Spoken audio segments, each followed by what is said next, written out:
Thomas, a small boy of 9 with eyes full of fear, sprinted down the cobbled street, his heart hammered in his chest. Behind him, the echo of their cruel laughter sent shivers down his spine. The gang was closing in. They were older, bigger, and they enjoyed his terror. He had done nothing wrong, only stumbled upon their cruel game. Now, he was the target.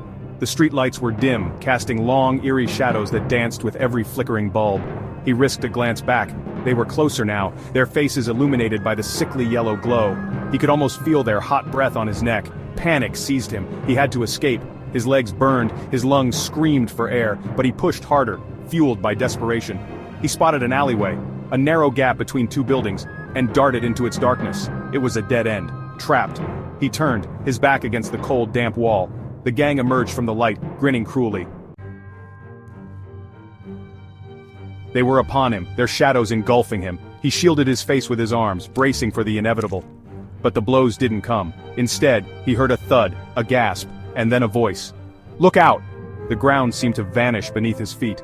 He was falling, tumbling down into darkness. The air rushed past him, carrying the echoes of their startled cries. He hit the water with a bone-jarring impact. The icy water stole his breath, filled his mouth, his nose, his lungs. He struggled, his small limbs flailing in the darkness, but the well was deep, the walls slick and unforgiving. He sank lower, the light above fading into a distant pinprick. His struggles grew weaker, his movements sluggish. A terrible peace began to settle over him, the cold seeping into his very bones, and then, everything went black. He was floating in a boundless void, weightless and free. It was neither light nor dark, neither warm nor cold, just an endless expanse of nothingness. He felt no fear, no pain, only a profound sense of peace. Then, a voice, a whisper, cut through the silence. It spoke his name, soft yet insistent, pulling him from the embrace of the void. He opened his eyes, but there was nothing to see.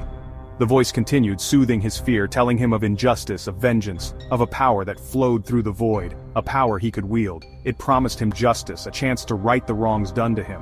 All he had to do was accept. The whisper grew stronger, urging him to embrace it, to become one with the power. He hesitated.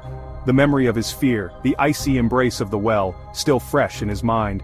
But the voice promised him strength, a way to fight back against those who had wronged him, and so he reached out, his hand disappearing into the swirling colors, and accepted. He was back in the well, but everything was different. He was no longer cold, no longer afraid. He could see in the darkness, his eyes burning with an eerie blue light.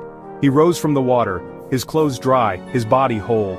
As he climbed the slick walls of the well, he felt the power surging through him, cold and relentless. He emerged from the well, no longer a scared little boy, but something else entirely. He was a being of shadows and moonlight, invisible to the naked eye, yet able to command the shadows themselves. He would have his revenge. He would make them pay for what they did, for the fear, for the pain, for the injustice. His time had come.